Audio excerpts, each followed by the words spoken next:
Hello, future officers. My name is Rohit Garcha, and this is Abhimanyu IAS, a platform which has more than 25 years of experience and has given out more than 2200 positive results since 1999. Every serious aspirant knows कि अगर आपके current affairs sorted हैं, that means you are practically ensuring your selection in any civil service for that matter. Now this video is part 1 of the series जहां पे आपको पिछले week के current affairs का एक लेक्चर प्रोवाइड किया जाएगा। पार्ट 1 है ये। कल एक और वीडियो रिलीज होगी जिसमें प्रीवियस वीक के हॉट टॉपिक्स जो हैं उसका एक लेक्चर जो है आपके सामने यहां पे रिलीज किया जाएगा। Subscribe this channel, bell icon दबाइए ताकि आप कोई भी अपडेट उसमें जो है मिस ना करें। लिंक के अंदर जब जाएंगे वहां पे आपको उस डॉक्यूमेंट का लिंक मिल जाएगा, साथ ही कंप्लीट कोर्स का भी लिंक मिल जाएगा, जिससे कि आपके करंट अफेयर्स पूरी तरह सॉर्टेड हो जाएंगे। Watch till end of the video. Last में जाते जाते मैं आपको उस कोर्स के बारे में पूरी इंफॉर्मेशन दूंगा। For now take the print outs, sit with the pen and the attentive minds. Let's begin. चलिए शुरू करें।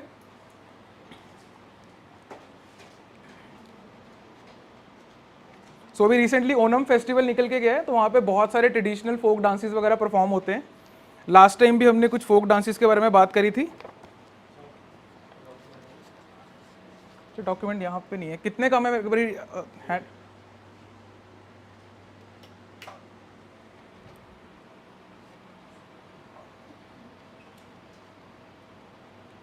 ठीक है, इसमें कुछ है नहीं है ज़्यादा। आप अगर कोई आसपास से कोई एक डॉक्यूमेंट उनको पकड़ा दो।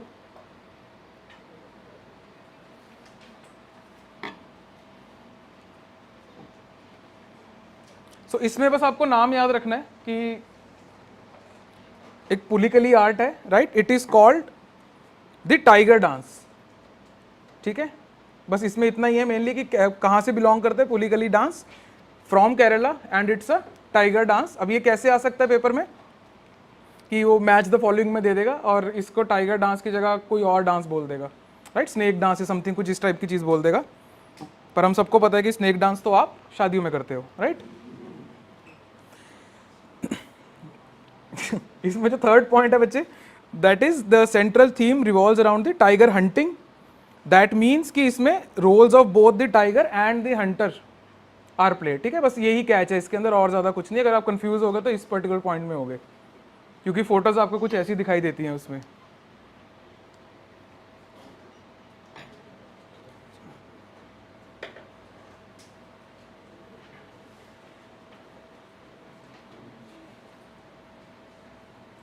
हो गया पूरा?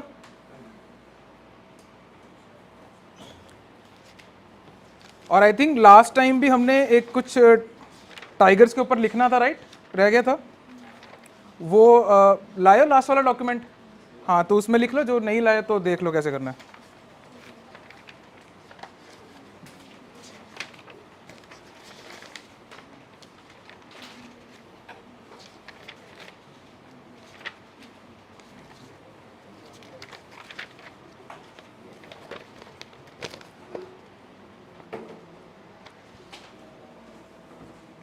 हमने TAL के बारे में लिखा था, तेरई आर्क लैंडस्केप, राइट? तो ये नेपाल और इंडिया के बॉर्डर पे है ये, और 14 प्रोटेक्टेड बायोसिस्टम्स उसके अंदर लाए करते हैं, राइट? सो आपको जो सवाल आएगा वो यही आएगा कि Terai arc landscape falls between which two countries, कुछ इस टाइप का करके सवाल आएगा। ज़्यादा डीप में नहीं आएगा। अगर कुछ आया भी बीच में, जैसे वो 14 जैसे मैंने नंबर मेंशन किया है, तो यूपीएससी उसको चेंज नहीं करेगा मोस्टली, राइट? 14 का वो 16 नहीं कर देगा कि वो स्टेटमेंट गलत होगी। ऐसा कुछ नहीं होने वाला। या तो कोई ड्रास्टिकली गलत स्टेटमेंट होगी या यही होगी exactly.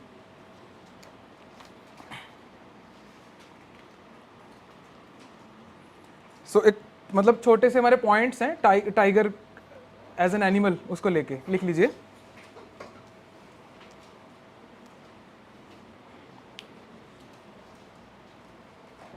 Became the national animal, heading tiger डाल लीजिए नीचे। Became the national animal in 1973।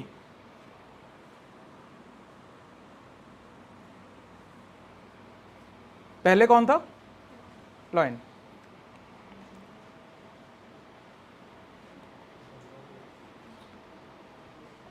Schedule one animal,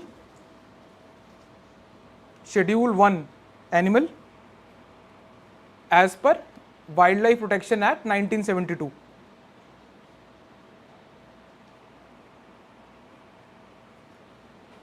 as per wildlife protection act 1972. इसका शेड्यूल वन का मतलब ये हुआ कि टाइगर को सिर्फ दो ही केसेस में मारा जा सकता है, आइदर वो बहुत बीमार और इंजर्ड है बियॉन्ड रिकवरी, या फिर it is a threat to human life. इसके अलावा you can not kill the animal, right. लिखना आप लिख सकते हो, can be killed only under two conditions.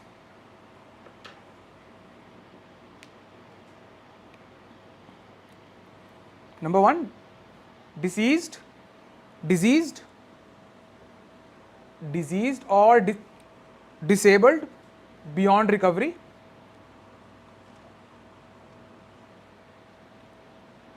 or second is threat to human life.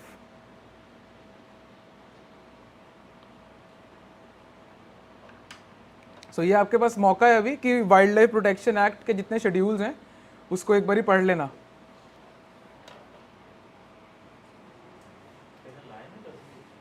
हाँ जी, प्रोजेक्ट टाइगर शुरू हुआ था उसके दौरान, इसकी पॉपुलेशन बहुत कम होती जा रही थी। पॉपुलेशन ऑफ टाइगर नहीं, ये एंडेंजर्ड हो गया था, ज़्यादा है इसकी, ज़्यादा कम। सी, जब भी आपको किसी चीज़ को एड्रेस करना होता है ना, आप उसका मुद्दा बना देते हो टेक्निकली। जैसे आम चर्चा का मुद्दा हो जाता है वो, तो उसके बाद में उसके ऊपर काम करना आसान हो जाता है किसी भी सरकार के लिए। फॉर एग्जाम्पल, अगर जैसे कोरोना के टाइम के अंदर मास्क का एग्जाम्पल लें हम, तो अगर बोलते रहते अवेयरनेस के लिए कि मास्क पहनो, तो लोग नहीं पहन रहे थे।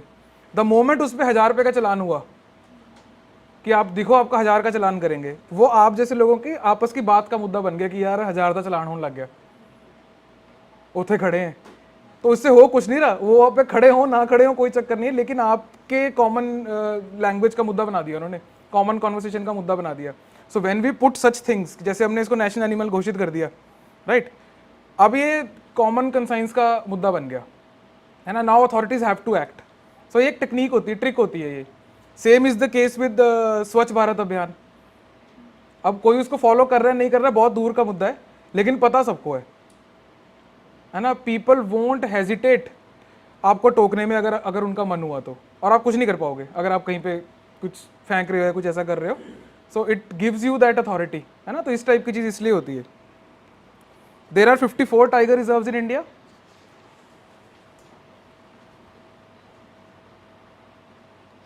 governed by Project Tiger,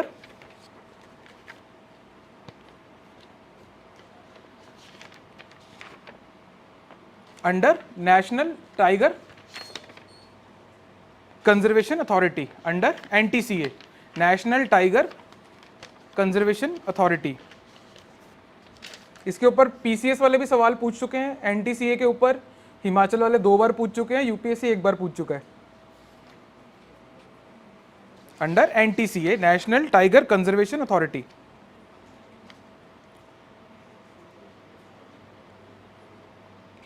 India is home to 80% of the tigers in the world.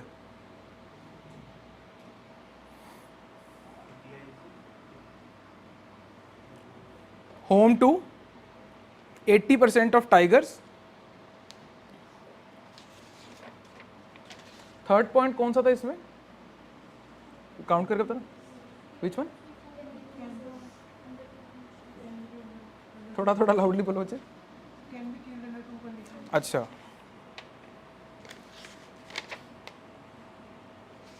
जो थर्ड पॉइंट है बच्चे, that is tiger can be killed under 2 conditions, diseased और disabled beyond recovery, the threat to human life. I hope एक तक clear हो गया आपको।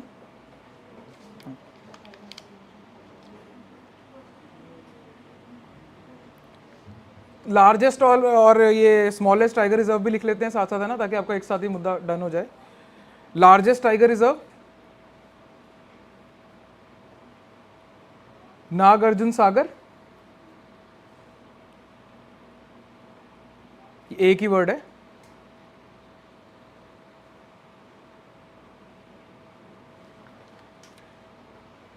Dash Srisailam, SRISAILAM, एक ही है ये, Nagarjuna Sagar dash Srisailam, SRISAILAM tiger reserve. कहाँ है ये?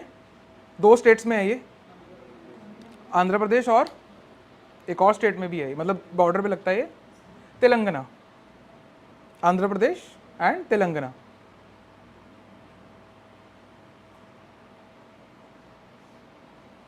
स्मॉलेस्ट टाइगर रिजर्व, ये आपको याद रखने में भी आसानी होगी, Bor, BOR, Bor tiger reserve, है ना। स्मॉलेस्ट है तो बोर तो होगा ही, क्या करोगे जाके। बोर टाइगर रिजर्व कहाँ है ये? कहाँ पे? मध्य प्रदेश में, महाराष्ट्र में।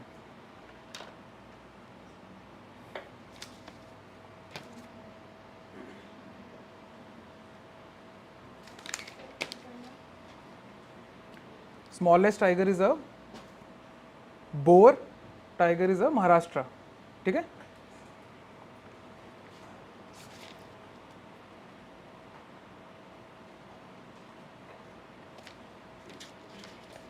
तो 54 tiger reserves in India governed by Project Tiger under NTCA.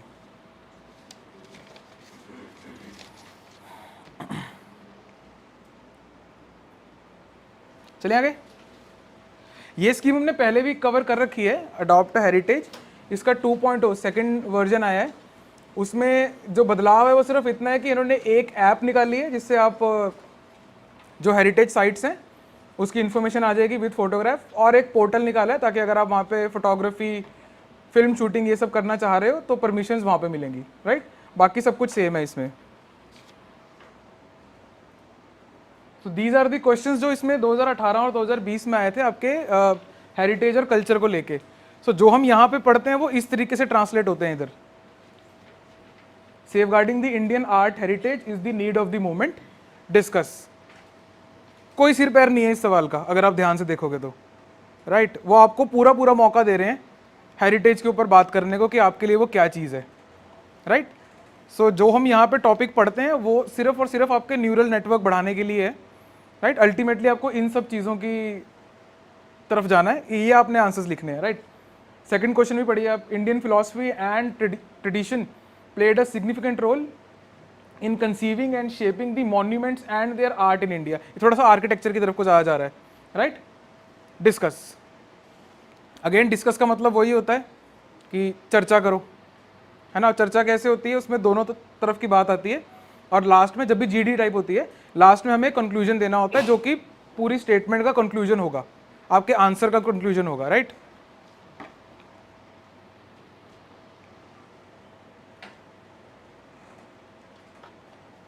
और कोई आंसर नहीं है इसका, मतलब I still fail to provide a model answer till date. जैसे आप लोगों को जो मैंने क्वेश्चंस दिए हैं उसमें there is no model answer, हो ही नहीं सकता, पॉसिबल नहीं है, राइट। अगर आपने कोई एक लड़ी पकड़ के आंसर लिखना शुरू कर दिया और वो सारी लॉजिकल है और आंसर हो रहा है, दूसरे ने कोई मेंशन ही नहीं किया वो पॉइंट्स का, दोनों के वैलिड होते हैं।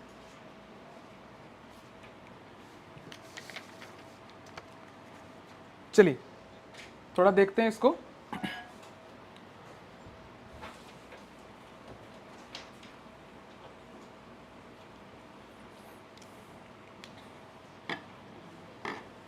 सो हमारा जो AMASR, एंशियंट मॉन्यूमेंट्स लिखा हुआ है उस पर, ancient monuments and archaeological sites and remains act, इसको हमने डिटेल में कवर किया था वैसे 1958। इसमें 2010 के अंदर थोड़ी सी और बातें भी ऐड हुई थी, और रिसेंटली भी इसके अंदर अमेंडमेंट्स की कुछ बातें हो रही हैं कि थोड़ा सा लीनियंट करो। 2010 के बाद में इस एक्ट के थ्रू बोला है कि 100 मीटर्स के अंडर कोई भी कंस्ट्रक्शन नहीं होगी। अगर कोई मॉन्यूमेंट डिक्लेयर्ड है तो within 100 metres of that particular monument आप कोई भी कंस्ट्रक्शन नहीं कर सकते, कोई भी कंस्ट्रक्शन नहीं कर सकते, no new construction will be there. और 100 से 200 मीटर के अंदर अंदर आपको बहुत ज़्यादा परमिशन लेके कुछ कंस्ट्रक्शन करनी होती है। तो वो बोल रहे हैं कि इसको थोड़ा सा रिलैक्स करो, है ना, ताकि हम कुछ डेवलपमेंट कर सकें उस एरिया में, राइट। तो लेटेस्ट मांग इसके अंदर ये चल रही है। देखते हैं इस एक्ट को भी थोड़ा सा। उससे पहले लेटेस्ट सी कि अडॉप्ट हेरिटेज स्कीम है क्या। नेक्स्ट पे अब देखेंगे, अब जो सेकंड पॉइंट है, agencies slash companies would become monument mitras and will be given an opportunity to associate pride with their CSR activities, corporate social responsibility.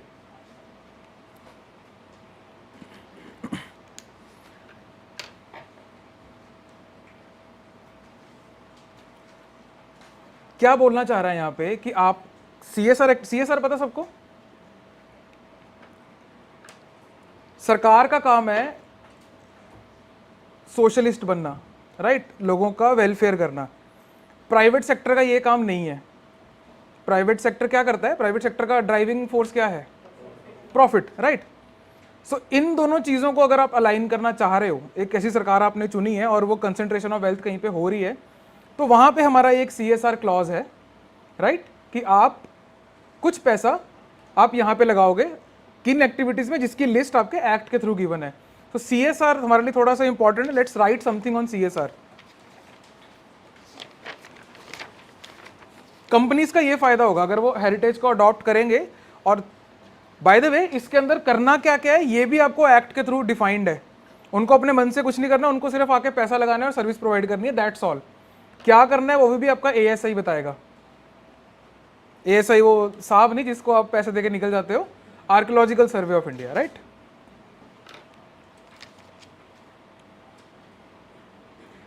Corporate social responsibility, जिसको full form नहीं पता,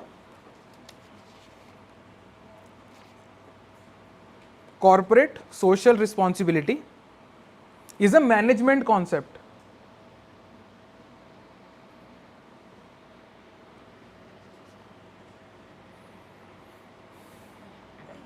whereby companies integrate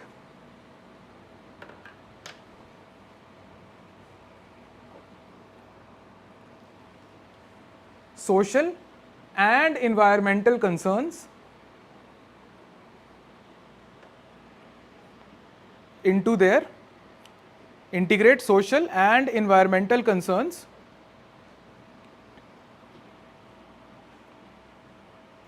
into their business operations.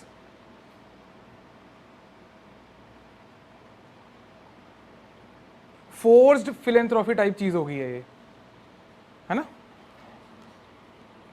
पर जरूरी भी है। Concentration of wealth तो हमारे उसी में लिखा हुआ है कॉन्स्टिट्यूशन में कि आपने रोकनी है, एक जगह पे कंसंट्रेट नहीं होनी चाहिए wealth, it should change hands, ये जानी चाहिए इधर से उधर। अभी आगे भी हमारे पास एक टॉपिक है जिसके अंदर विल अंडरस्टैंड कि क्या है, और आज का सवाल भी हमारा कुछ इसके अराउंड ही रिवॉल्व करेगा। The concept of CSR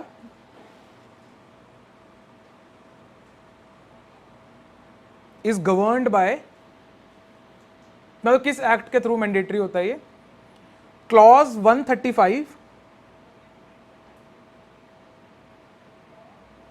of the companies act. कौन से ईयर में आया था?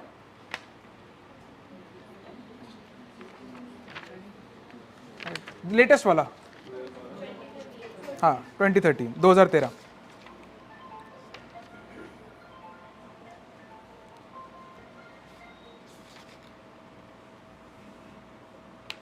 इतना सेल्फ कंट्रोल करना पड़ता है मुझे ऐसी चीज पे, तुम्हें पता नहीं है।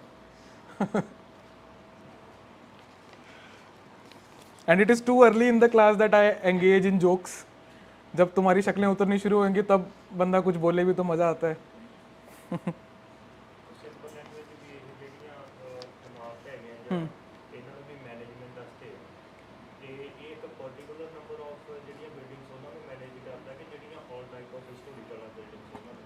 जो भी एक्ट के अंडर आपके बिल्डिंग्स लिस्टेड हैं, they are up for adoption, तो कंपनीज अप्लाई करेंगी और ये जो आपका ASI है वो उनको दे देगा, जिसकी रिक्वायरमेंट पूरी होएगी बिडिंग के हिसाब से।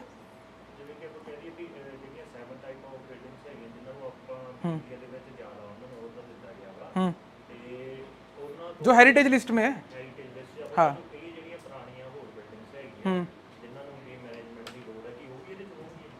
सारी हैं, जो मतलब इनकी लिस्ट अलग है।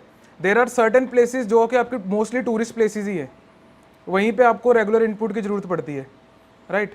अब एग्जैक्टली लिस्ट कौन सी है वो मैंने देखी नहीं है कि सारी सारी लिस्ट को क्या क्या है इसके अंदर, कौन कौन सी है, that I have not seen. Main मुद्दा इसके अंदर ये है, तो अब सोचो इसके अंदर भी क्यों है, ये हो ही क्यों रहा है, क्यों कर रही है सरकार इसको?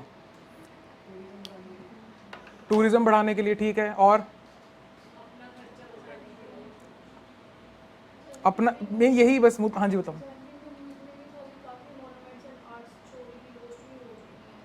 सिक्योरिटी कंसर्न्स, मेंटेनेंस बेसिकली, और government is cash trapped. Government के पास में पैसा कम है इन चीज़ों पे लगाने के लिए, लेकिन गवर्नमेंट के पास आप जैसे रिसोर्सेज तो है ना जो ये चीज़ सोच के बताएंगे, राइट? अब जो कंपनीज हैं उनका फायदा ये है कि वो इसको बढ़ा चढ़ा के बता सकते हैं कि यार ताजमहल ना हमारे अंडर है, just for an example, I don't know Taj Mahal किसके अंडर है, ताजमहल हमारे अंडर है ना, तो उनका कंपनीज का वो फायदा हो गया। इनका फायदा ये हो गया कि इनको अब अच्छी क्वालिटी और मैनेजमेंट मिल गई है। सरकार के पास अब कोई बंदा होएगा पकड़ने के लिए, फॉर एग्जाम्पल कोई कंप्लेंट होती है, या फिर आजकल का वो सोशल मीडिया का ज़माना है, कोई कुछ हो रहा है और वीडियो डल गई है ना, और वो वायरल हो गई है, तो किसको पकड़ोगे आप? तो दीज आर दी पर्सन जिसको आप पकड़ सकते हो सीधा सीधा जाके। ये तो आउट ऑफ ट्रैक जाके बता रहा हूँ आपको मैं। And it is inspired by Italy. Italy के पास भी, by the way Italy is the country जिसके पास में highest number of heritage sites हैं यूनेस्को लिस्ट के तहत, है ना। इट इज़ द कंट्री इसके पास सबसे ज़्यादा नंबर ऑफ वो है साइट्स। तो 2014 में उनके पास भी कैश खत्म हो गया था, तो 2014 में उन्होंने शुरू किया था ये वाला प्रोजेक्ट अडॉप्ट अ हेरिटेज। तो हमने वहां से इंस्पायर होकर ये प्रोजेक्ट लिए, जैसे जैसे ट्रिविया, राइट। तो उनके क्या क्लेश मचा हुआ था कि उनके टूरिज्म प्लेसेस ही बंद करनी पड़ी उनको, क्योंकि मेंटेनेंस के लिए पैसा नहीं था। तो उन्होंने बैरियर लगा दिए वहाँ पे, जिसने भी देखना है बाहर से देख लो, हम अंदर मैन पावर नहीं लगा सकते, हम टिकट्स नहीं बेच सकते, बाहर से देख के चले जाओ, राइट। ऐसा कुछ हो रहा था वहाँ पे। तो 2014 में उन्होंने इस टाइप का कोई प्रोग्राम वहाँ पे किया, I am forgetting the name exactly, not important also, right. And decades के बाद में उन्होंने ये प्रोग्राम शुरू किया था एंड इट वाज सक्सेसफुल। तो आई थिंक ये 2017 लिखा हुआ है कहीं पे ईयर इसका, हाँ 2017 में हमने शुरू कर दिया था फिर इसको, राइट।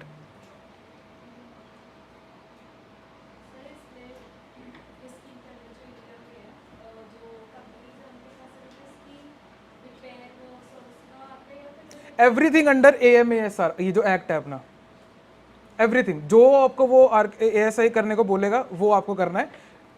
सी अब देखो ये अच्छा पॉइंट उठा है, why do we need different companies for different monuments? Why are we listing each and every monument differently? थोड़ा और सोचो, every monument has a different need. एक में अलग नीड है, एक में अलग नीड है। एक में सिर्फ मैनेजमेंट चाहिए, सब कुछ ऑलरेडी हो रखा है कि आपको सिर्फ ticketing counter, water facility, washroom facility और ये सब आपको सिर्फ टू एंड फ्रो को मैनेज करना है। एक में ये सब चाहिए, मेंटेनेंस वर्क चाहिए उसके अंदर, right. So that's why we have different different monuments, और उसके हिसाब से सबकी रिक्वायरमेंट अलग है, राइट। और आप जाके इनको अप्लाई कर सकते हो एज अ कंपनी, और CSR के थ्रू आपको बेनिफिट मिलेगा उसका, राइट। CSR में कुछ टैक्स बेनिफिट मिलते हैं, right. Let's write something. CSR में क्या लिखे हमने लास्ट में अभी? हाँ, clause 135 of companies act 2013। The act is applicable या द प्रोविजन इज एप्लीकेबल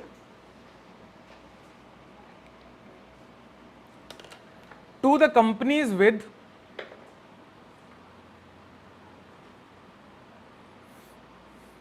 तीन कंडीशंस हैं। नंबर 1, बिजनेस नेटवर्थ या फिर सिर्फ net worth of rupees of INR 500 crore or more. Net worth of rupees INR या फिर INR 500 crore or more. Annual turnover of 1000 crore or more.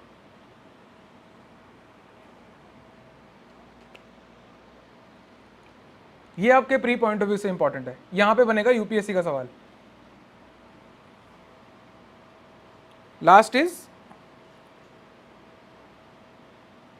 net profit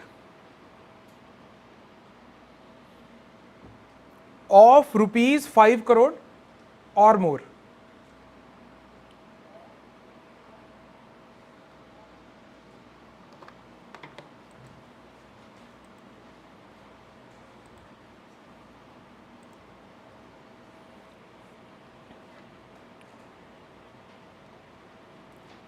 ठीक है जी.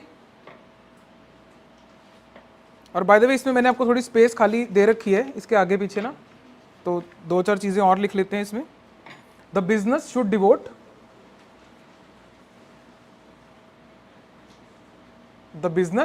कितना करना है CSR में, पैसा कितना देना चाहिए बिजनेस को.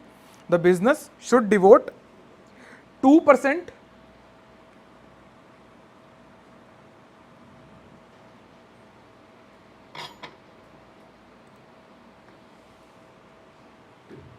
of their average net earnings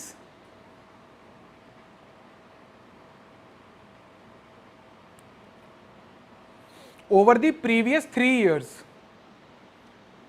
बाकी सब तो आपको पता होगा, ये ओवर द प्रीवियस 3 years ये आपके लिए थोड़ा नया होगा शायद, है ना, उसको अंडरलाइन कर लेना. Over the previous 3 years. यहां यूपीएससी डेफिनेटली चेंज करेगा, यहां वो खेलेगा.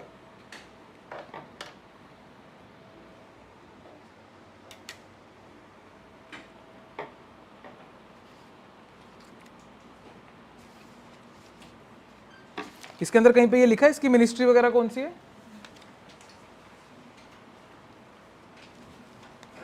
It's a collaborative effort. ये जो अडॉप्ट हेरिटेज है इसमें बेसिकली 3 एजेंसीज मिलके काम कर रही हैं.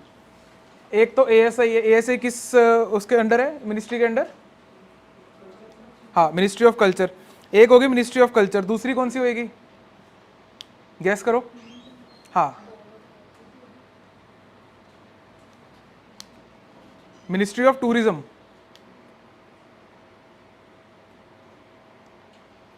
ठीक है, ऊपर ही स्टार्टिंग में लिख लेना कहीं पे कि ये स्कीम किसके अंडर है. Ministry of culture, ministry of tourism and आपकी स्टेट गवर्नमेंट, स्टेट/यूटी गवर्नमेंट. तीसरा उसको भी पार्टी बनाया हुआ है.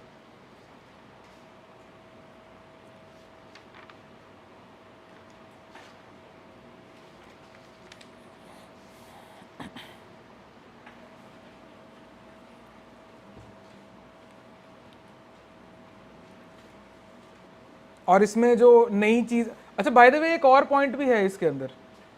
When we talk about what governance is, तो मैंने आपको पहले भी बहुत आसान शब्दों में बताया हुआ है. गवर्नेंस वर्ड का मतलब होता है टू स्टीयर. हम लोग मान के चलते हैं, जनता मान के चलती है कि सरकार इज द इंजन. नहीं, engine is the private sector only. Government just has to steer. उसका काम स्टीयरिंग का है, वो डायरेक्शन देगी. सरकार क्यों डायरेक्शन देगी, बिकॉज वो आप लोगों को रिप्रेजेंट कर रही है. आप लोकल MLA बनाते हो, आप MPs बनाते हो, है ना, वो आपने वोट दिए. अब आपने उनको वोट क्यों दिए, क्योंकि उन्होंने आपके सामने एक एजेंडा रखा था, आपको पसंद आया, मतलब आपकी उसमें रजामंदी है, तो उसके बाद में वो सरकार में गए एंड गवर्नमेंट, इसीलिए गवर्नमेंट विल स्टीयर डेमोक्रेसी के अंदर. That's why government will steer, right. So इस टाइप की चीज़ भी गवर्नेंस के अंदर आती है. एक्ट के थ्रू आपने ये बता दिया कि हमें क्या चाहिए, कैसे करना है, करेगा प्राइवेट सेक्टर ही, आप करो, राइट. और 2% वाली लिमिट भी हमने लगा दी, उनको करना ही करना है. और हमने एक एवेन्यू और दे दिया कि इधर आप एजुकेशन में कर लो, या रिन्यूएबल्स में कर लो, या इन्वायरमेंट के लिए प्रोजेक्ट कर लो. अब एक हमने और चीज़ दे दी कि आप कल्चर के अंदर भी कर सकते हो, राइट. चलिए, ये जो आपका 2.0 है इसके अंदर 2 नए, एक ऐप और एक पोर्टल आई है. तो let's write about that. Number 1, Indian heritage app.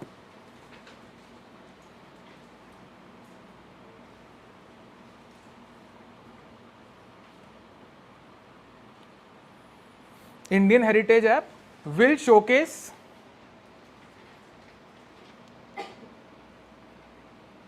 हाँ जी हरप्रीत जी, 2%. when we talk about 2% of their average net earnings, this means profit. Will showcase the heritage monuments,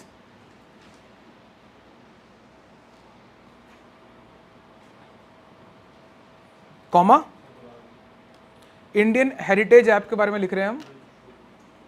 अच्छा, showcase the heritage monuments,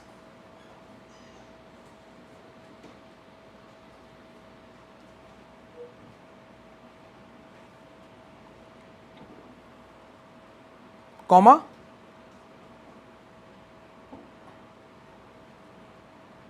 will feature state wise details.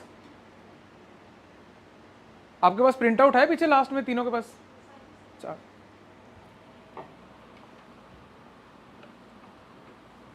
will feature state wise details of monuments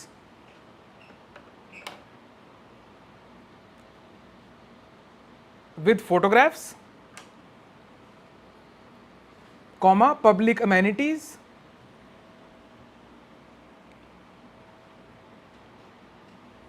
geo-tagged locations,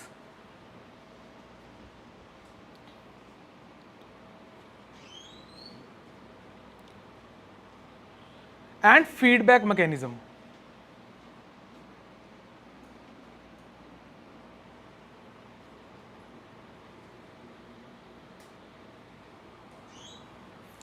second is E permission portal. ये ई permission portal के ऊपर शायद आपको सवाल ना ही आए क्योंकि बहुत जेनरिक सा नाम है, ये कुछ हटके नाम नहीं रखा इसका, नहीं तो वो आने के चांसेस ज्यादा होते हैं, but we should no.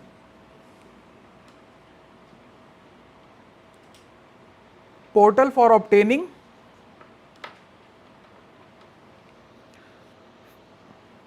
photography, comma, filming,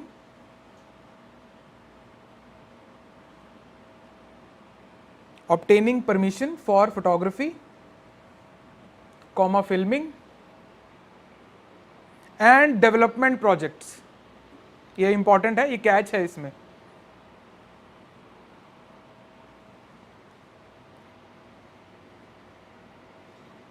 ठीक है, ऑन मॉन्यूमेंट्स, मॉन्यूमेंट्स के आसपास या उसके अंदर, उसकी परमिशंस के लिए है. सो क्या करेगा ये, मतलब क्यों ये पोर्टल बनाने से फायदा क्या होगा?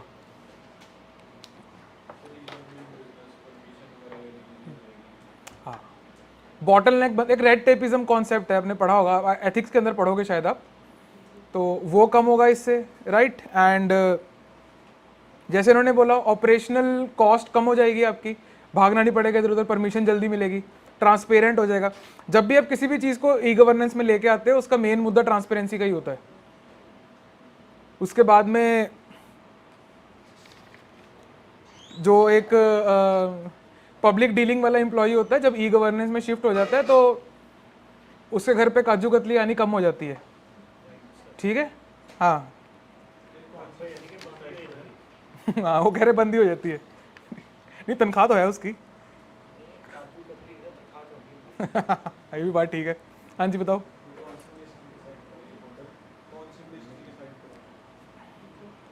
यार इनका अलग से ही पोर्टल है और आपको ये कल्चर की मिनिस्ट्री के साथ में अटैच्ड मिलेगा. एनीथिंग जो भी इसके अंदर हम पढ़ रहे हैं वो सारा कल्चर की मिनिस्ट्री से अटैच्ड रहेगा.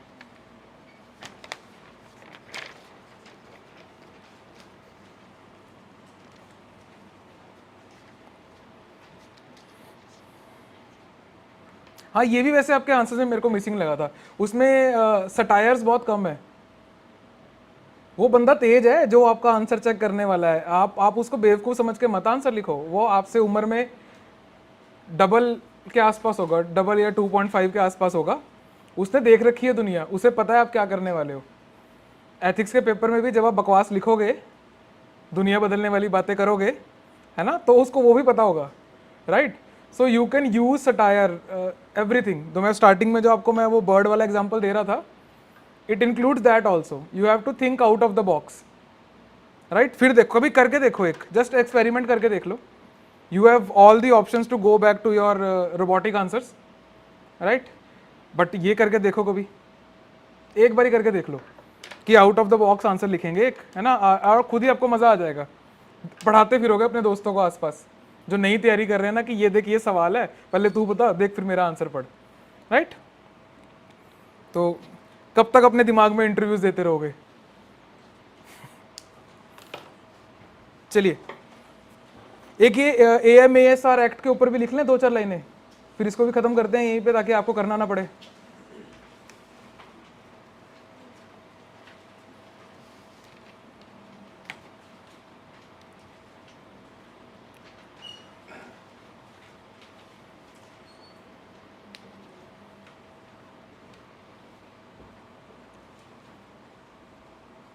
ASR act 1958, right.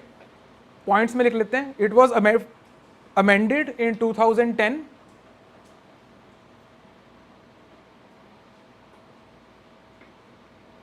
बच्चे सटायर का मतलब ना एक बार आप नेट पे सर्च कर लेना जरा. अगर मैं सटायर समझाने पे आया तो मैं मारने लग जाऊंगा, कोई फायदा नहीं है. आप एक बार ही देखना, आपको मजा आएगा. सटायर को और क्या बोलते हैं? सार्केज्म बोलते हैं. इट्स अ डिफरेंट सेटिंग में. सार्केज्म तो डायरेक्ट होता है, सटायर आपको बहुत प्यार से लेके जाता है ना. चलिए ठीक है बच्चे, एक बार देखना, आप सर्च करना, और आपके सटायर के स्पेलिंग गलत है यहाँ पे, वो भी आप करेक्ट कर लेना. क्या लिखा है हमने? थोड़ा ला. हाँ, amended in 2010 to strengthen its penalty provisions. To strengthen its penalty provisions. ये भी आपको डायरेक्टली सवाल आ सकता है कि 2010 में अमेंडमेंट क्या हुई थी. डायरेक्टली नहीं पूछेंगे, इस टाइप की चीज पूछेंगे. टू स्ट्रेंथन इट्स पेनल्टी या penal penalty provisions, comma,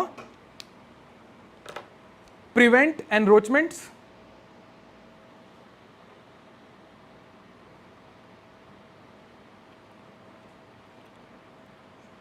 and illegal construction.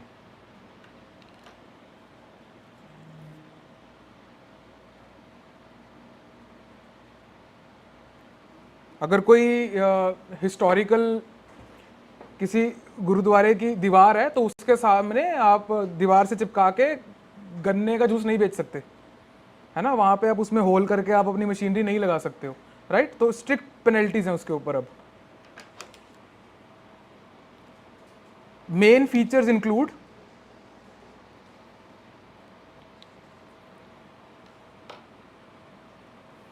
Number 1, prohibited area. Prohibited area 100 meters around. Number 1, prohibited area 100 meters around every national monument.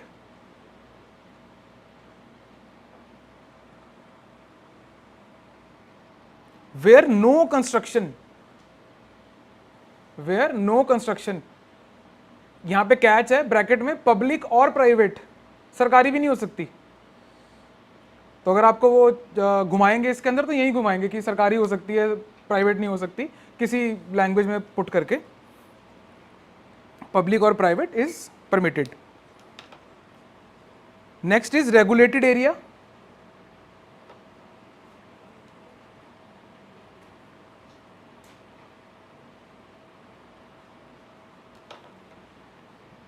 To 200 meters beyond the prohibited area.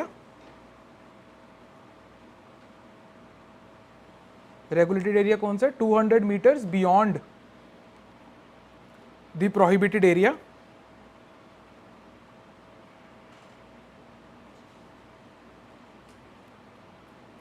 Where permission is required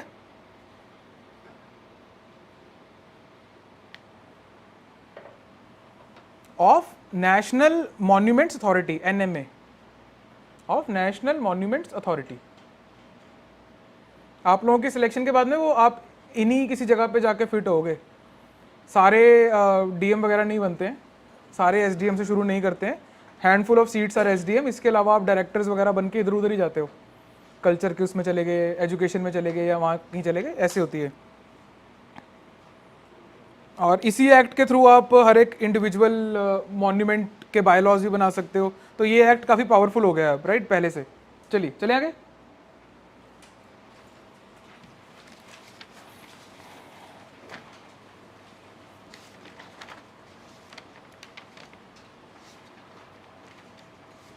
इसके बाद जो हमारे 2 topics हैं थोड़े technical हैं. I have tried to give a good structure ताकि आपको पूरी बात समझ में आ जाए, अदरवाइज बात थोड़ी गोलमोली है इसमें और अगले वाले में.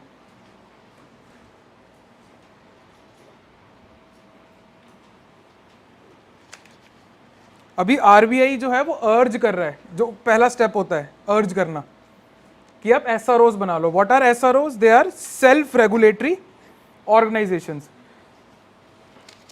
If you see on the page number 2, let us read about what are SROs, कि क्या करेगा एसआरओ, उसके बाद में चलते हैं कि क्यों हम कर रहे हैं ये.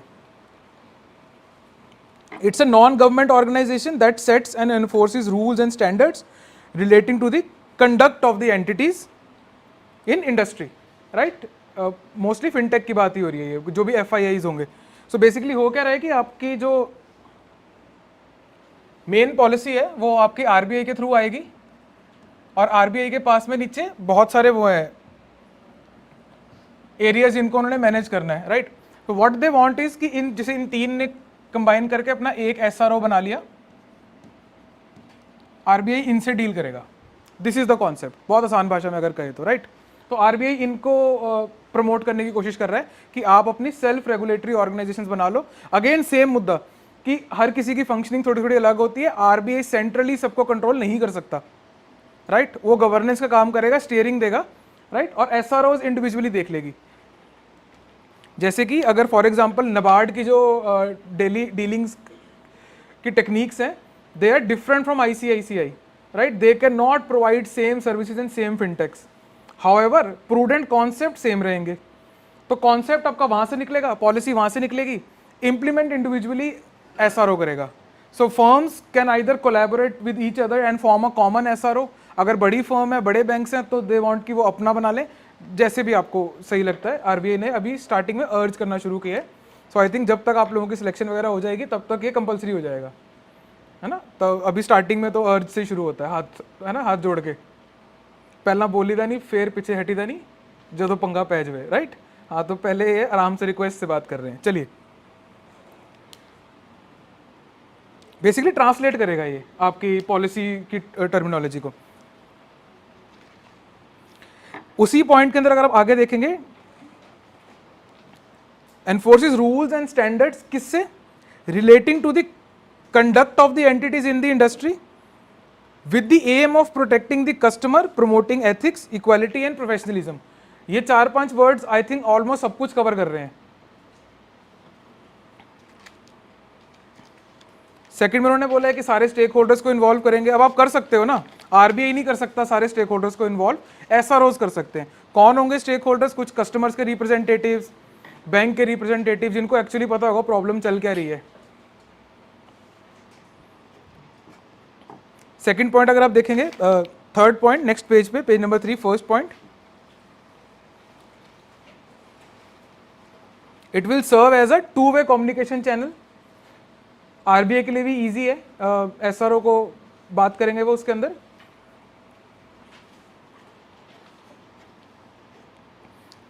जैसे आप भी अगर कहीं पे कोई सर्विस लेने जाते हैं, आपका भी यही मन करता है कि यार मुझे कोई एक बता दो जिससे मैं बात कर सकूं, राइट? कि लेकिन आपको फिर दौड़ा देते हैं बैंक वाले इधर उधर कि अच्छा आपकी ये क्वेरी आप उनसे पूछो, लेकिन जब आगे कुछ फर्दर चीज़ चाहिए तब मेरे पास आ जाना.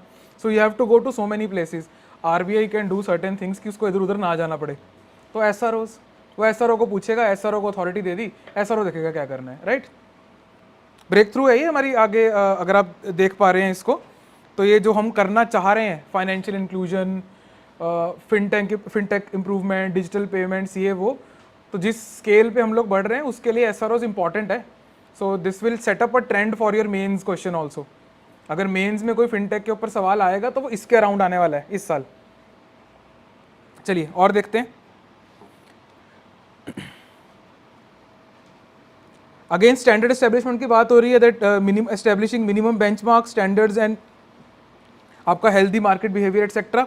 ये सब आपके जब आप मेंस में आंसर लिखते हो तो इस टाइप से लिखना होता है, वो इसलिए पॉइंट मेंशन्ड है यहाँ पे बच्चे. Next is it will also conduct training of the staff. Staff कौन सा? जो आपके बैंक्स वगैरह में होगा, फाइनेंशियल इंस्टीट्यूट्स में होगा. And will conduct awareness programmes also. और साथ में एक ग्रीवियंस रिड्रेसल भी होगा. तो एसआरओज बेसिकली काफ़ी रेगुलेटरी बॉडी का काम कर रहे हैं, अगर आपको दिख रहा है तो. ये रेगुलेटरी फ्रेमवर्क के उससे चलने वाला ही है.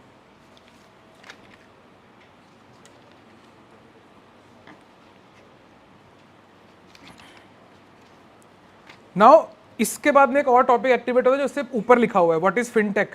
सो आई एज्यूम कि आपको फिनटेक पता होगा. मतलब basically it is nothing but anything related to financial technology. ठीक है, आप अगर बाहर जाके 40 रुपए की पेमेंट कर रहे हो, it is through fintech, scan कर रहे हो, तो it's a part of fintech. आपका डेबिट कार्ड, क्रेडिट कार्ड, ये सारा आपका फिनटेक का पार्ट है। जितना भी आप इंफ्रास्ट्रक्चर देख रहे हो, फॉरेन पेमेंट्स आनी जानी जितनी, ये सारा फिनटेक का पार्ट है, right. So fintech is a term that combines financial and technology. मतलब बेसिकली यहाँ पे ये बात कर रहे हैं कि वो फिनटेक वो वाली टेक्नोलॉजीज ला सकता है जो बैंक्स ने जनरली नहीं लानी थी। अगर बैंक्स के हाथ में होता यूपीआई क्यूआर कोड हर दुकान पे लगाना, बैंक्स नहीं कर सकते। Banks can not do it. We need certain companies जो कि डेडिकेटेडली ये काम करती हैं। Why? Because they are the ones who can bring innovation. They are the ones who can provide you one tap payment, right, OTP authentication, two way authentication, three way authentication, इस type की e commerce को जिस हिसाब से चलता है वो, right.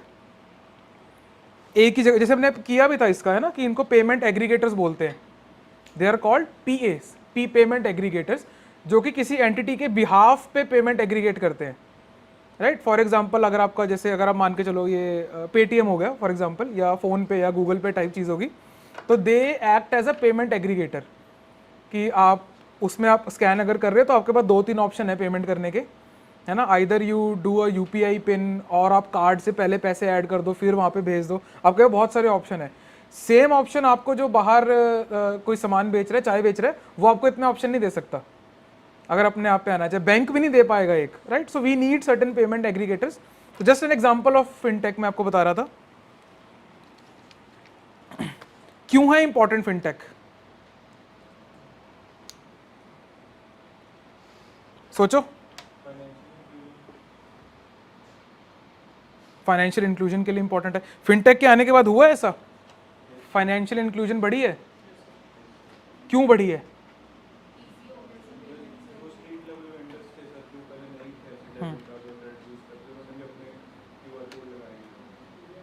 सही बात है। मतलब जैसे ही हमारा कैन बी सेड, अगर हमारा डिजिटल नेटवर्क बढ़ा तो उसको यूटिलाइज करने के लिए फिनटेक फिर आगे आ गया, है ना। और फाइनेंशियल इंक्लूजन तो हमारा मुद्दा है ही। और क्या है? वाई फिनटेक, हम बात कर रहे हैं why fintech industry is important. सवाल ये चल रहा है। एक तो फाइनेंशियल इंक्लूजन हो गया, और फाइनेंशियल इंक्लूजन के अंदर मैंने भी देख लिया कि एक्सेस बढ़ गया लोगों का, ईज ऑफ बैंकिंग हो गई है, राइट, है ना। और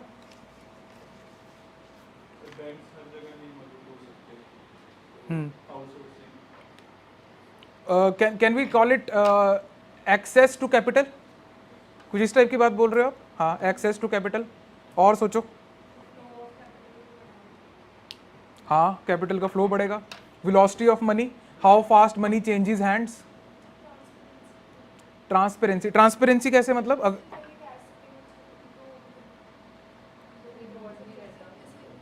ब्लैक मनी के एंगल पे जा रहे हो आप लोग।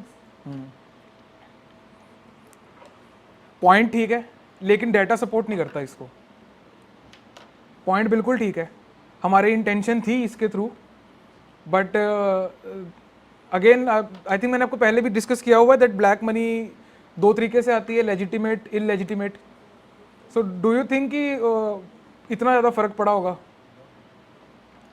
पॉइंट वैलिड है लेकिन ट्रू नहीं है, हुआ नहीं है ऐसा, राइट।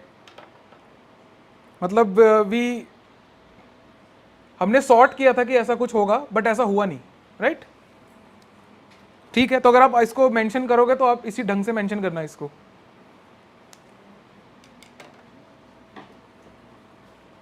और बताओ।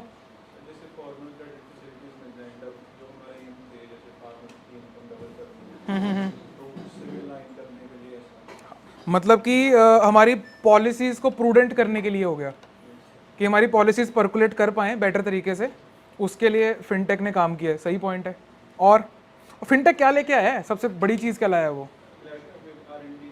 हाँ, इनोवेशन। ये कैसे भूल गए? जो अभी तक हो रहा है, अभी भी हमारा पैसा रुपया ही है, अभी भी हम आरबीआई के छापे हुए पैसे को ही खर्च रहे हैं और कुछ नहीं है। ये लाया है innovation.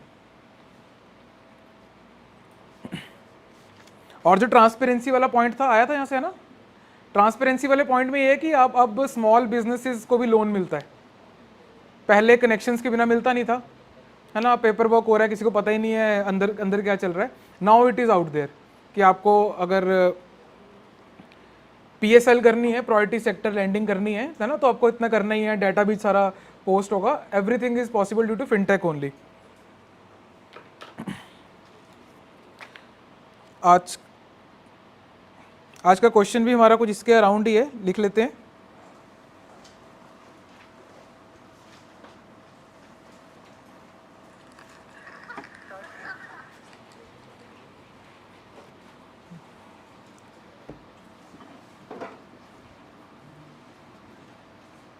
A strong fintech sector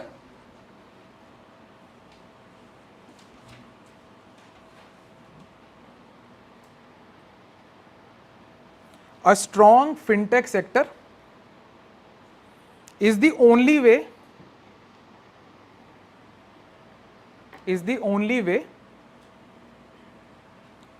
for a prudent percolation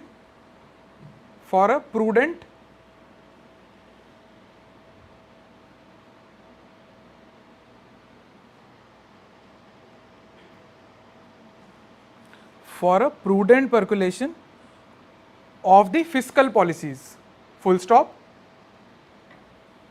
analyze fiscal policies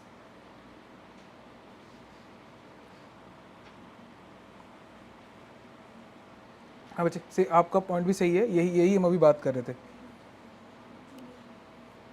कि इनोवेशन हो रही है and there is ease to make payment.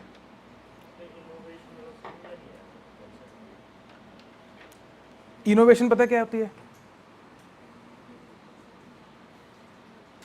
Okay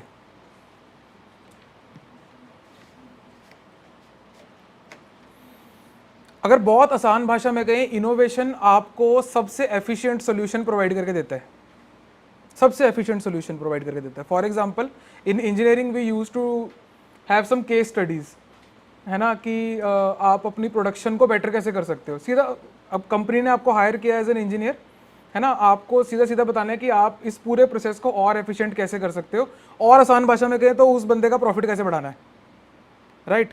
तो हम लोग जाके देखते थे वहाँ पे कि यार इंडस्ट्री में क्या चल रहा है, क्या नहीं चल रहा है, राइट। सो अब इनोवेशन में it could be as simple as कि एक बंदा एक टूल है, उसको प्रेशराइज्ड होज बोलते हैं उसको, कि आपको जैसी कोई पार्ट आता है आपको ना उसको एयर से साफ करना है, राइट। तो उसका जो होज था वो पीछे लगा हुआ था, तो पार्ट वहाँ से आ रहा है, वो यहाँ पे लगा रहा है, और उसने होज उठाया और उसको साफ किया, वापस कर दिया ना। जितने टाइम वो मुड़ के यहाँ से उठा रहा है, अगर होज उसकी हम यहीं लगा दें इन द राइट हैंड, है, this is called innovation. So it could be as simple as that. जैसे एक जापान का केस था कि कुछ देर वर एक असेंबली लाइन है, उसके अंदर से कुछ जो बॉक्सेस हैं, जो छोटे वाले बॉक्सेस हैं, सम प्रोडक्ट वो खाली जा रहे हैं, राइट। एंड वो बीच बीच में से कुछ खाली जा रहे हैं, यही कंपनी में आगे जाके सप्लाई हो रहे हैं, है ना, और बीच में से वो कुछ उसके है ही नहीं, तो दे इंस्टॉल्ड एक्सरे मशीन, है ना। बट देर वॉज एक इकिगाई कॉन्सेप्ट है, उसके कॉन्सेप्ट की जगह पे उन्होंने वहाँ पे एक फ़ैन लगा दिया, तो जो खाली होंगे वो बॉक्सेस उड़ जाएंगे, right. The difference between an x ray machine and a fan, so this is called innovation. कि सेम हमारा पॉलिसी सेम रहेगी, हमने काम वही करना है, इसको और बेटर तरीके से कैसे करें। हाँ बिल्कुल, एक्चुअली यही मुद्दा है इसका।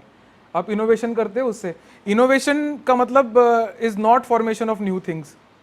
इनोवेशन नई चीज़ें कम लेके आती है, बट पहले वाली चीज़ों को थोड़ा सा एफिशिएंटली कर देती है, राइट। सो अभी जो फिनटेक की बात कर रहे हैं, फाइनेंशियल टेक्नोलॉजी, तो आपके दादा परदादा तो पेमेंट करते ही थे, ईजी हो गया, काम ईजी हो गया आपका। यहाँ से मोगे तो पहले भी जाते थे, है ना, पर पूछ पाछ के जाते थे कि खरड़ पे भी ब्रेक ले लिया, कि आ ही जाता रास्ता, फिर आगे फिर ब्रेक ले लिया। अब आपके पास टेक्नोलॉजी आ गई है, अब आप जीपीएस लगाओगे, आप जल्दी पहुंच जाओगे। टोल बूथ ऑटोमेट हो गए हैं, टोल तो पहले भी लगता था, है ना। ये सब इनोवेशन होती है। अब इसको करना कैसे है ना, what things are enabling it. इसमें इनोवेशन कहाँ पे आई है कि RFID टैग लग गया, radio frequency identification tag, fast tag है ना। तो आपने रेडियो टैग लगा दिया और रीडर लगा दिया वहाँ पे। रेडियो टैग भी पहले मौजूद थे, रीडर भी पहले मौजूद थे, उसको यहाँ यूज करा, दिस इज कॉल्ड इनोवेशन। ठीक है, क्लियर है? आपके पास पेपर आ गए? ठीक। क्वेश्चन समझ में आया?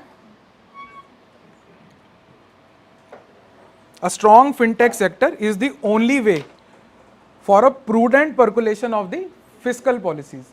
Fiscal policy कौन बनाएगा?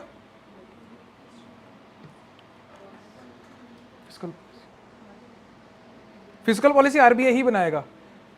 परकुलेशन का मतलब क्या होता है?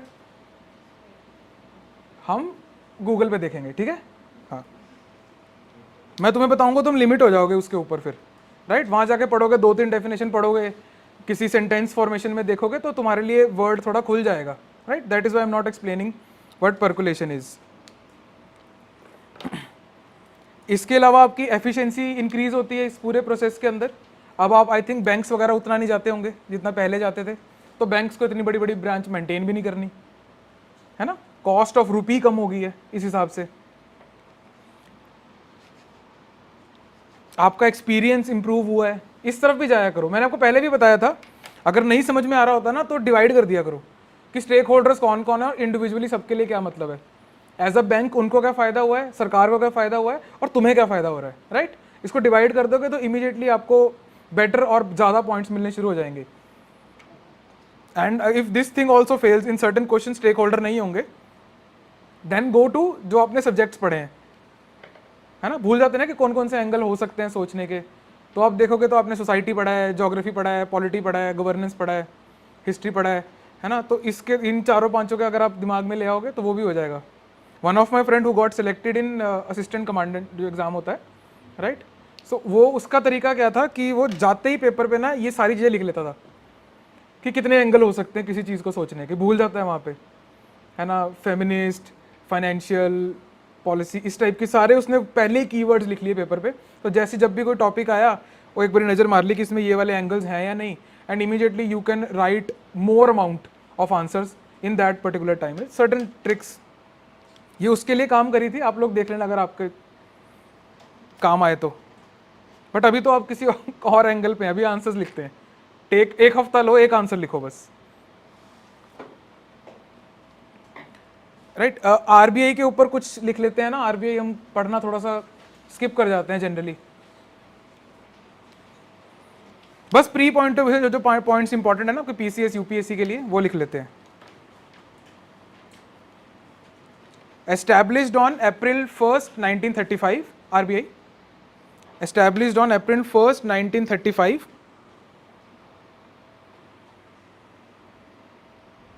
in accordance with RBI Act 1934. तो पंजाब और हिमाचल वाले ये ध्यान रखना कि आरबीआई वॉज एस्टैब्लिश्ड इन 1935 और जो एक्ट है वो 1934 का है. तो पढ़ लेना, एक्ट पूछ रहा है कि आरबीआई पूछ रहा है, right?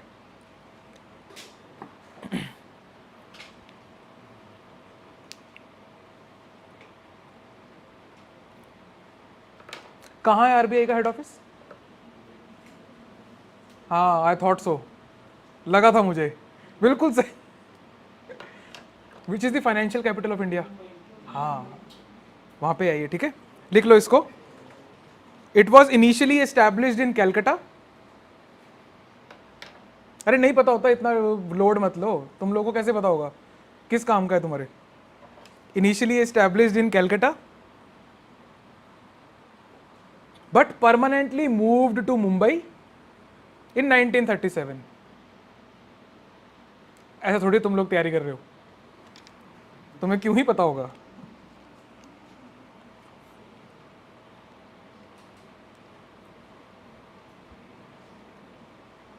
Before nationalization in 1949, it was privately owned.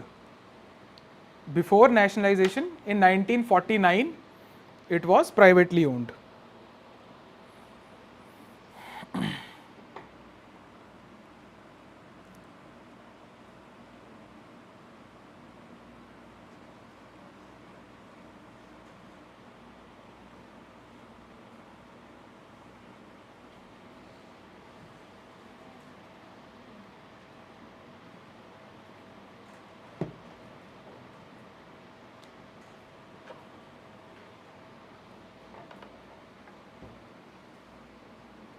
हाँ जी एकता, ये आपने सही पॉइंट हाईलाइट किया, I did not want to mention it here अभी, बट अगर आप इसको लेना चाहोगे तो इसको मॉनेटरी पॉलिसी के कॉन्टेक्स्ट में ही लिखना है इसको, भाग मत जाना दूसरी तरफ, राइट इसमें मतलब आई वॉज थिंकिंग तुम में से कोई ज़रूर इसको पकड़ेगा, एक ने पकड़ लिया है, फिजिकल पॉलिसी लिखा है सवाल में, ठीक है, तो उसको दूसरी तरफ मत घुमा देना कि फिजिकल पॉलिसी का मतलब तो सोशल वो भी है, ये भी होता है, वो भी होता है, उधर को मत जाना। सवाल ने आपको डायरेक्शन दी है, वो मॉनेटरी पॉलिसी की ही बात कर रहा है, वो एमपीसी की ही बात कर रहा है सवाल में। अगेन वही मतलब I did not want to mention it because इससे थोड़ा सा कुछ हाईलाइट होता कि कौन स्मार्टली लिख रहा है, कौन ओवर स्मार्टली लिख रहा है, right. So there is endless learning जो हम कर सकते हैं।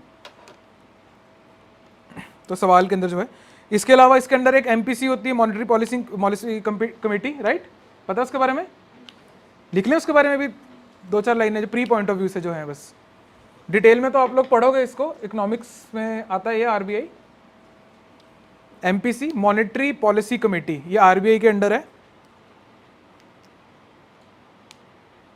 अ 6 member committee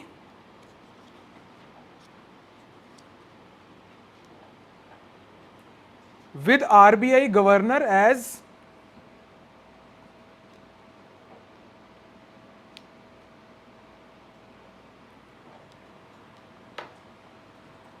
ex officio chairman, मतलब जो भी गवर्नर होगा वो इसका भी चेयरमैन होगा, एज एक्स ऑफिशियो चेयरमैन, ठीक है। 3 मेंबर्स आरबीआई से होते हैं और 3 मेंबर सरकार भेजती है। क्रिएटेड इन 2016, इसीलिए एमपीसी के ऊपर 2017, 18, 19, 20 में सवाल आए हैं इसके अराउंड, क्योंकि ज़्यादा पुराना फिनोमिना नहीं है, अभी भी हम देख ही रहे हैं कि काम कैसे कर रही है।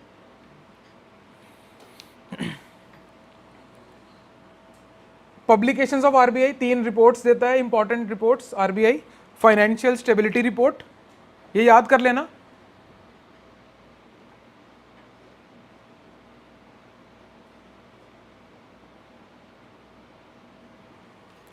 Monetary policy report and report on, last one is report on financial review, financial stability report,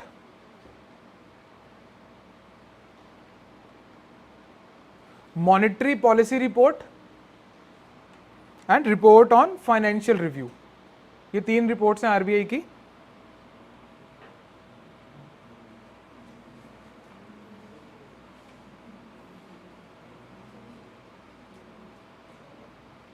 इतना बच्चे आपका सवाल क्लियर नहीं हो रहा है मुझे, ये आप बोल रहे हो कि fintech only include finance related policy और अदर्स, क्या मतलब है इस बात का?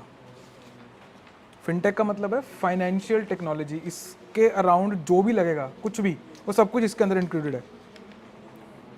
प्राइमरीली वो फाइनेंस से रिलेटेड होना चाहिए, इसके अलावा कुछ भी है।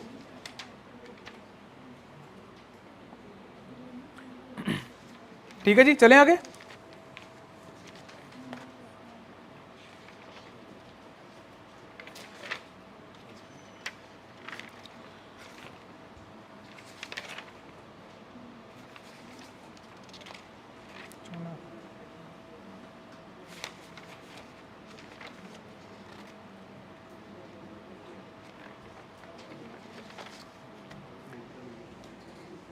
Let's do the last topic जो पेज नंबर 10 पे है ना, उसको करते हैं पहले।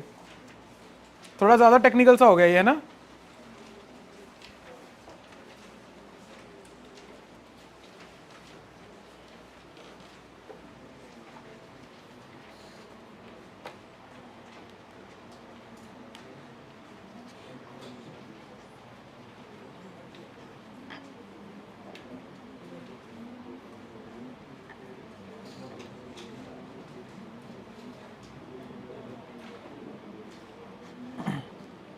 So it's a language of Tripura, right, but इसकी ना वो नहीं है, अपनी कोई स्क्रिप्ट नहीं है, तो इसकी डिबेट चलती रहती है कि इसको किस स्क्रिप्ट में लिखना है। इसलिए हमारे लिए लैंग्वेज इंपॉर्टेंट हो गई है कि क्या लैंग्वेज है, और साथ में त्रिपुरा एज अ स्टेट वो भी हमारे लिए इंपॉर्टेंट हो गई है कि त्रिपुरा में कौन कौन सी मेन रिवर्स हैं, किस किस को बॉर्डर करता है, ये छोटी मोटी चीज़ें और इंपॉर्टेंट हो गई है, right.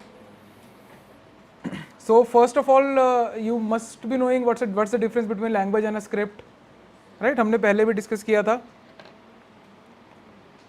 Script is the symbols in which we write a language, right? For example, जैसे कि if I say, यही देख लेते हैं, how are you कर लेते हैं हम, है ना?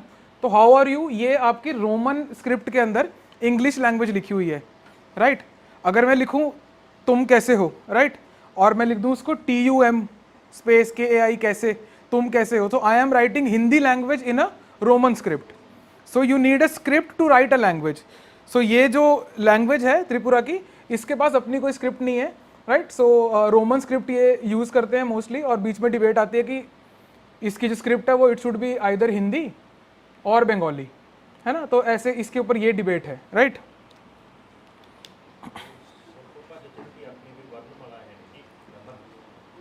दोबारा बोलो.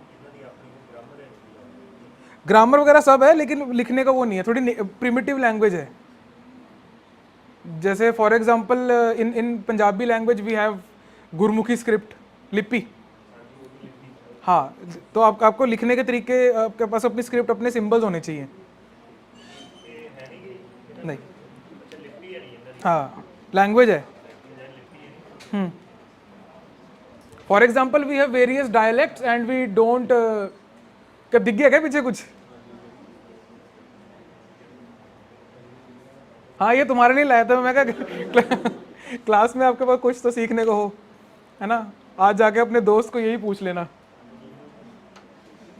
अभी पता है तुम्हारे चक्कर में लिस्ट काट के आया हूँ मैं. ये इसके ऊपर भी बहुत कुछ था, नीचे भी बहुत कुछ था. वो मेरे को ही ऐसी आ रही थी इसको देख देख के भी, मैं अपने वाला तो काट दूं एटलीस्ट.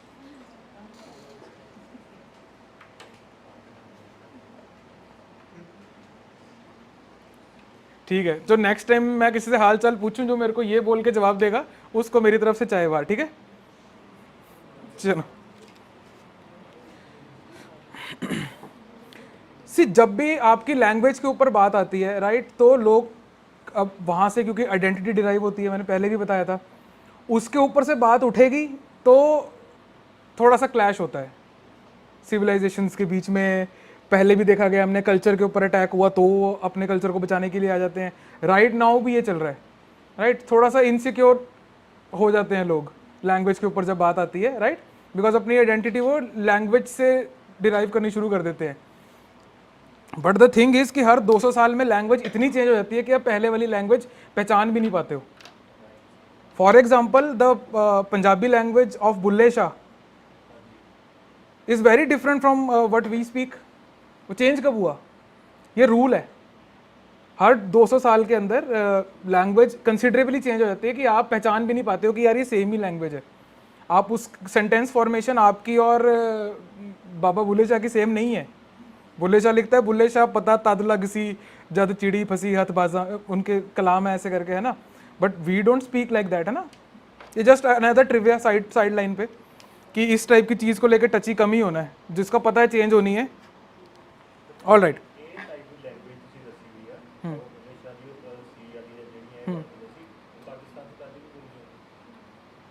यार एग्जैक्ट सेम नहीं है वो, बुल्ले शाह ने बहुत अलग लिखा हुआ है.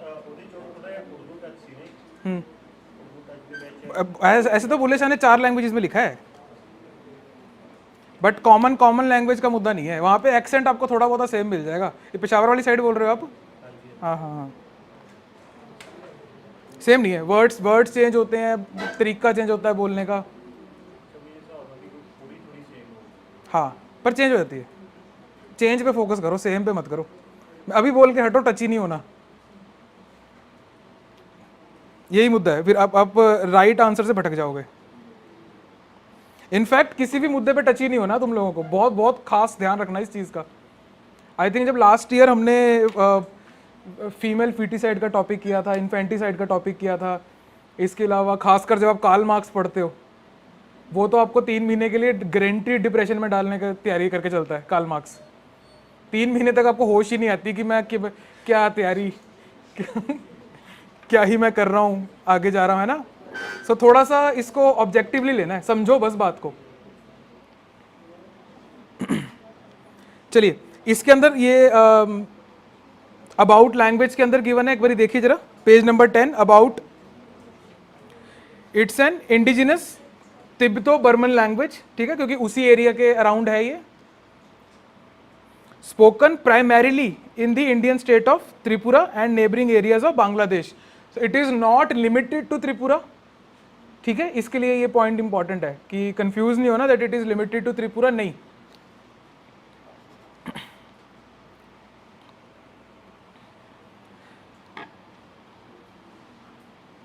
And script debate and recent controversies के अंदर जो सेकंड लास्ट पॉइंट है, the Roman script has been advocated by some as preferred script, right.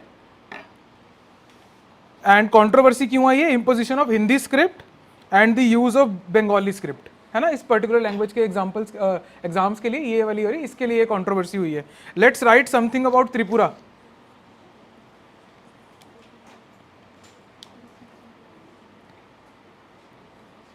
Shares border with, by any chance किसी को पता हो ये त्रिपुरा का बॉर्डर किन दो इंडियन स्टेट्स का लगता है?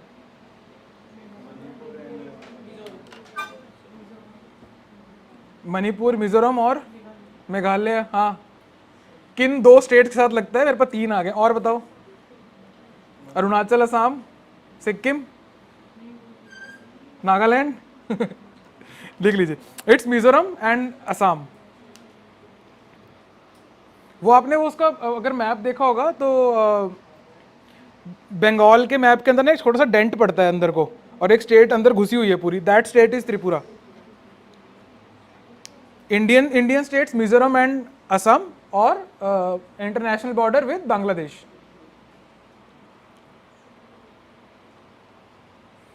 और बांग्लादेश के साथ में उसका 84% ऑफ टोटल बॉर्डर लगता है. लिख लो ब्रैकेट में, 84% ऑफ टोटल बॉर्डर. त्रिपुरा की बात हो रही है. मिजोरम एंड असम, ठीक है. नेक्स्ट पॉइंट में लिख लीजिए, international border with Bangladesh, bracket में 84%. 856 किलोमीटर का बॉर्डर बांग्लादेश के साथ लगता है त्रिपुरा का.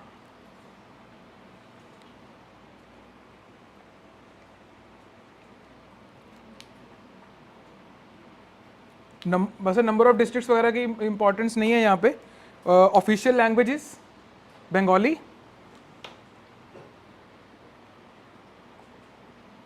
English and Kokborok. ये जो लैंग्वेज है, Bengali, English and Kokborok. इसके अलावा और भी बहुत सारी लैंग्वेजेस हैं जो आपने सुन रखी होंगी. चकमा लैंग्वेज सुनी होगी आपने, है ना, वो भी यहाँ पे बोली जाती है. गारो लैंग्वेज भी बोली जाती है इधर. So there are many other languages, not limited to this. Mog language, Manipuri भी बोली जाती है इधर. Hindi and Oriya as well, right. तो यहाँ पे काफ़ी मिक्स आपको लैंग्वेजेस देखने को मिलती है. अगेन, अगर अपनी लैंग्वेज की स्क्रिप्ट ना हो तो आपको अडॉप्ट करनी पड़ती है इधर उधर से. स्टेट एनिमल लिख लेते हैं इसका, फेयर्स लंगूर, PHAYRE, PHAYRE apostrophe S, लंगूर, PHAYRE apostrophe S, लंगूर, LANGUR.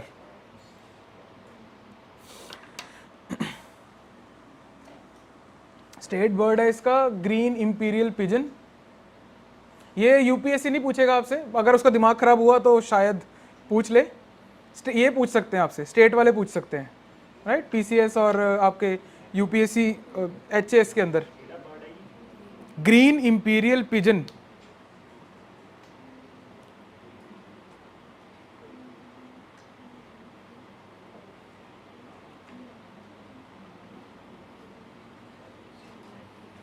मेजर रिवर्स, ये इंपॉर्टेंट है, ये आपको वो पूछ सकते हैं उधर.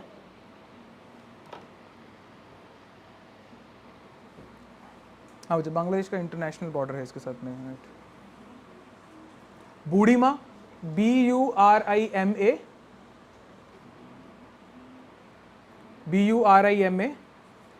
Gomti, GOMATI.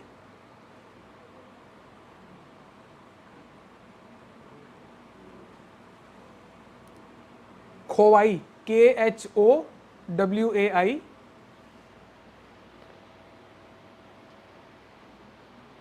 Howrah, HOWRAH,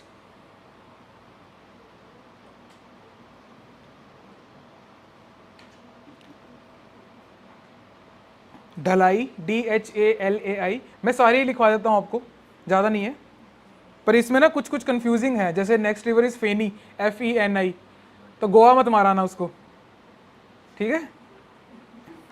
FENI, it's a river in Tripura, बहुत अलग निकल जाओगे आप। Then we have Juri, JURI, last is Manu, MANU। बाकी लेक्स एंड पॉन्ड्स यहाँ पे ज़्यादा मतलब बहुत सारे हैं, इसलिए कोई भी इंपॉर्टेंट नहीं है, राइट। कुछ खास नहीं है कहीं पे, तो इसलिए this information is more than enough. Let's write about art and culture. कौन कौन से डांस फॉर्म्स, आर्ट के ऊपर भी लिख लेते हैं।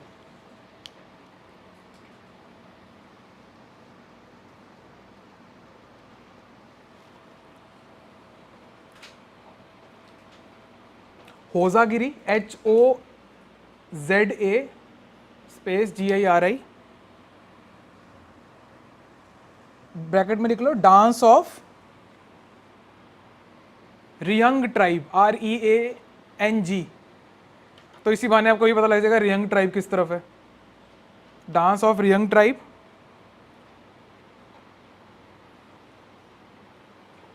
मानसा मंगल, MANASA, मानसा मंगल, MANGAL, ये कीर्तन होता है। ब्रैकेट में लिखना है, लिख लो, मानसा मंगल।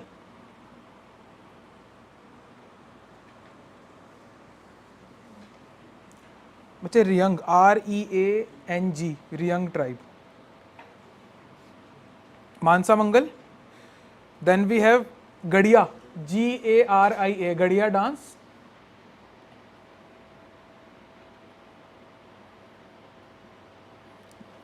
धमेल, DHAMAIL, धमाल नहीं है, वो पंजाब का होता है, राइट। धमेल, ध्यान से पढ़ना, धमेल डांस। लास्ट वी हैव काबी गान, KABI, काबी गान, GAAN, गान।